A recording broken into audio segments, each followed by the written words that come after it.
কিসের ফাইল? উন্নয়ন প্রকল্প স্যার। উন্নয়ন? ফ্লাইওভার? কত খরচ ধরেছেন? 700 কোটি? হুম। বেশি হয়ে গেল স্যার। আমার উন্নয়নটা কোথায়? আরো বাড়ান, ডবল করেন, 1400 লেখেন। কাজ চলাকালে আরো 1 গুণ বাড়াবেন। দলের লোকজনদের তো উন্নয়ন করতে হবে নাকি?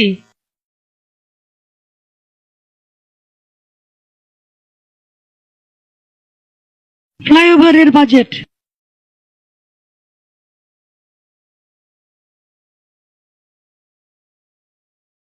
আর এটা উন্নয়ন উন্নয়ন উন্নয়ন উন্নয়ন।